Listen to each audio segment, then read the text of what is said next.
बंधु माने आपणकर जदि कुंभ राशि होई थाए तो भिडियोटी को स्किप न करी थरे मात्र शेष पर्यंत निश्चय देखंतु।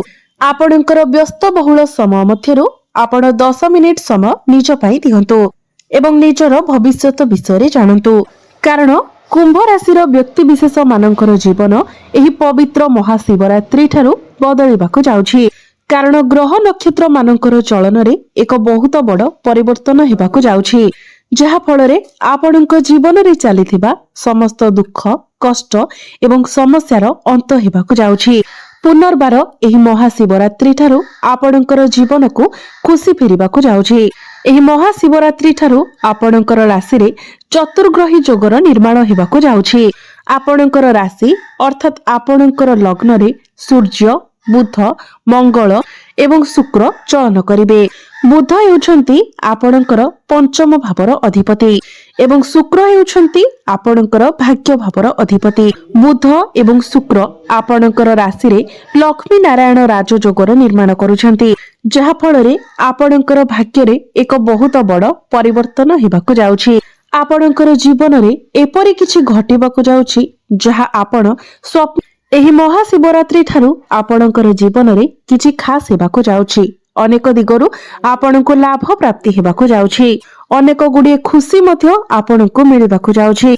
तेबे आसंतु जानिबा एही पवित्र महाशिवरात्रि ठारू आपणकर जीवन रे कोन सब परिवर्तन हेबाकु जाउछि, केउ सब विशेष घटना गुडिक आपणक जीवन रे घटिबाकु जाउछि। तेबे भिडियोटी रे आगो को पढ़िबा पूर्वरु जदि आपणकर मध्य कुंभ राशि होई थाए तो भिडियोटी को लाइक करी चैनल टी को सब्सक्राइब एवं कमेंट बॉक्स रे भक्ति एवं श्रद्धार सहित हर हर महादेव निश्चय लिखंतु। बंधु माने पूर्वरु आपणकर द्वादश भाव अर्थात व्यय भाव रे 4 गोटी ग्रह गोचर करुथिले। बुध शुक्र सूर्य एवं मंगल आपणकर व्यय भाव रे थिले, जहा फଳରେ आपणकर अनेक गुडिए खर्च होई जाउथिला। बहुत अधिक अजथा खर्च हेउथिला। आपण जो भी कार्य रे हाथ देउथिले सेथिरे आपणको सफलता मिली पारु नथिला। आपणकर स्वास्थ्य मध्य खराब रहुथिला।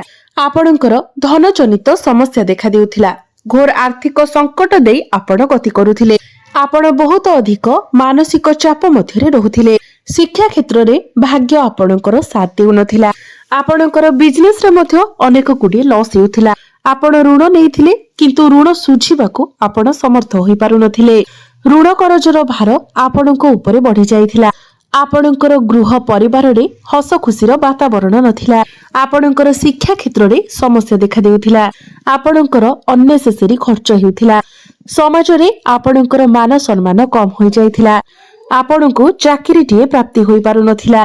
संतान संतति पाई आपण चिंतित थिले। आपणकर व्यापार वाणिज्य रे लॉस हेउथिला। प्रेम जीवन रे मध्य समस्या देखा देउथिला। तेबे एभଳି जहा भी किछि समस्या आपणक जीवन रे लागि रहिथिला ताहा एबे दूर हेबाकु जाउछि। एही महाशिवरात्रि ठारू आपणकर जीवन को पूर्णी थरे खुशी फेरिबाकु जाउछि। आपणकर जीवन रे नूतन सूर्योदय हेबाकु जाउछि। एही महाशिवरात्रि ठारू शुक्र एवं बुध आपणकर लग्न को चलन करिवे। शुक्र हेउछंती आपणकर भाग्य भावर अधिपति। तो एही महाशिवरात्रि ठारू भाग्यर साथ आपणको मिलिबो। प्रत्येक क्षेत्र रे आपणको सफलता निश्चित भाବରେ प्राप्ति हेबो। आपण कोनोसी दूर स्थान को बा धार्मिक स्थान को यात्रा करि पारंती। आपणकर गृह रे किछि शुभ मांगलिक कार्यर आयोजन होई पारे। गुरु मध्य आपणकर पंचम भाବରେ रही आपणकर भाग्य भाव को देखुछंती, जहा फଳରେ आपणकर भाग्य उज्जवलमय हेबाकु जाउछि। एही महाशिवरात्रि परे आपण किछि भूमि जमी प्रॉपर्टी इत्यादि किनि पारंती। नूतन गृह इत्यादि निर्माण करि पारंती। आपणकर कोनोसी पुराना प्रॉपर्टी जहा सेल होई पारु नथिला वर्तमान ताहा आपणकर सेल होई पारे। कोनोसी दिगरु आपणको मोटा अंकर अर्थ प्राप्ति होई पारे। पैतृक संपत्ति रु आपणको लाभ प्राप्ति हेबो। पितांकर साहाय्य सहयोग आपणको प्राप्ति हेबो। व्यापार वाणिज्य क्षेत्र रे आपण बहुत अधिक उन्नति प्रगति करिवे। नूतन व्यापार वाणिज्य आपण आरंभ करि पारंती। व्यवसाय रे आपणकर ग्राहक बढ़िबे। पूर्व अपेक्षा आपणकर आय रे मध्य वृद्धि हेबो। आपणकर संचित अर्थ रे मध्य वृद्धि हेबो। आपणकर फाइनेंशियल ग्रोथ हेबो। ଆପଣଙ୍କର ବ୍ୟାଙ୍କ ବାଲାନ୍ସ ବଢିବ। କାରଣ ଆପଣଙ୍କ ରାଶିର ଅଧିପତି ଶନି ଆପଣଙ୍କର ଦ୍ୱିତୀୟ ଭାବ ଅର୍ଥାତ୍ ଧନ ଭାବରେ ଗୋଚର କରୁଛନ୍ତି, ଯାହା ଫଳରେ ଆପଣଙ୍କର ଧନରେ ବୃଦ୍ଧି ହେବ। ବିଭିନ୍ନ ଦିଗରୁ ଆପଣଙ୍କ ପାଖକୁ ଅର୍ଥ ଆସିବ। ଧନ ରୋଜଗାର କରିବା ପାଇଁ ନୂଆ ନୂଆ ରାସ୍ତା ଆପଣଙ୍କୁ ମିଳିଯିବ। ଆପଣଙ୍କର ଅଟକି ରହିଥିବା ସମସ୍ତ କାର୍ଯ୍ୟ ପୁଣି ଥରେ ଆଗକୁ ଚାଲିବ। ଆପଣ ଆପଣଙ୍କର କ୍ୟାରିୟରରେ ମଧ୍ୟ ବହୁତ ଅଧିକ ଉନ୍ନତି କରିବେ।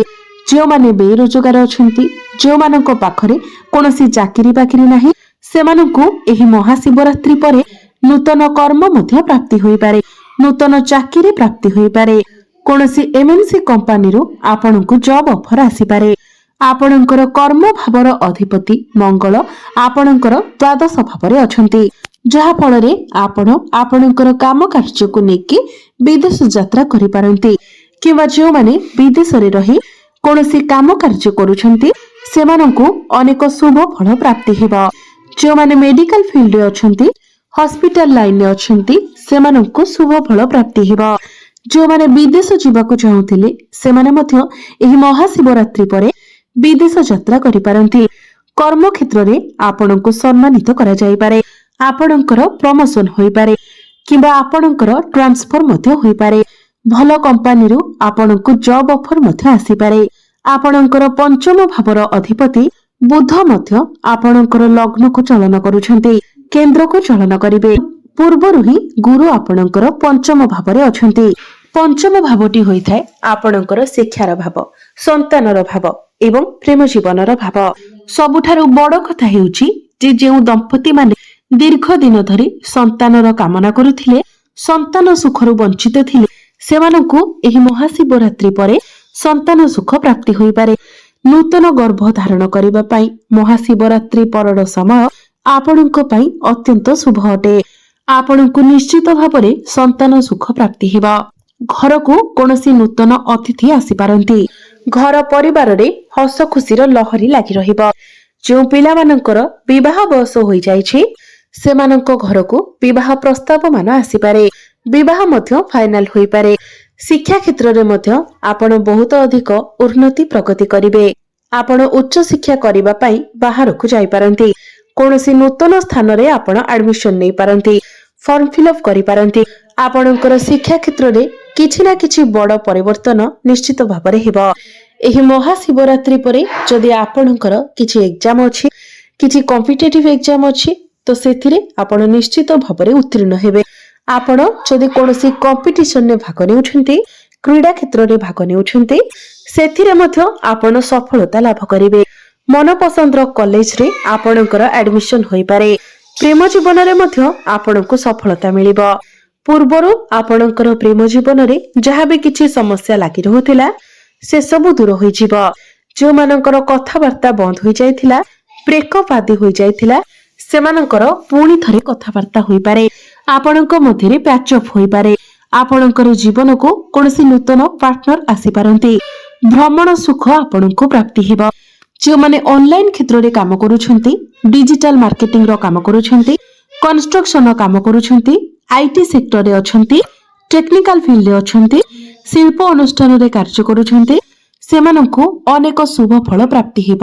ଏହି ମହାଶିବରାତ୍ରି ପରେ ଆପଣ ଅନେକ ଛୋଟ ମୋଟ ଜାଗାକୁ ଯାତ୍ରା କରିପାରନ୍ତି।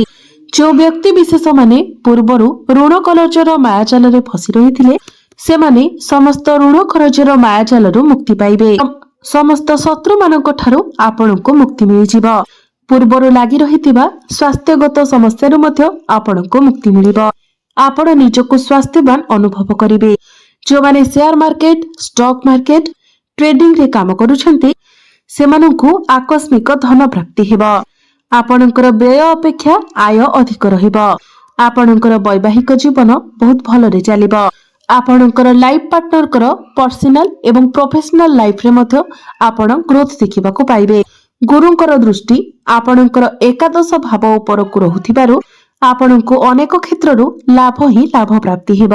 ଅନେକ ଦିଗରୁ ଆର୍ଥିକ ଲାଭ ହେବାର ସମ୍ଭାବନା ରହୁଛି। ତେବେ ଅଧିକ ଶୁଭ ଫଳ ପ୍ରାପ୍ତି କରିବା ପାଇଁ ଆପଣ ପ୍ରତ୍ୟେକ ମଙ୍ଗଳବାର ଦିନ ହନୁମାନଙ୍କ ମନ୍ଦିରକୁ ଯାଇ ନାଲି ମନ୍ଦାର ଏବଂ ସିନ୍ଦୁର ଅର୍ପଣ କରନ୍ତୁ।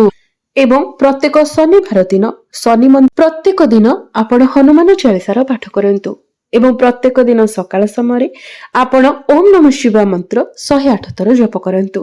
ଆପଣଙ୍କୁ ଅଧିକ ମାତ୍ରାରେ ଶୁଭ ଫଳ ପ୍ରାପ୍ତି ହେବ ଏବଂ ଯାହା ସବୁ ଅଶୁଭତ୍ୱ ରହୁଛି ସେଗୁଡିକ ମଧ୍ୟ ଖଣ୍ଡନ ହୋଇଯିବ।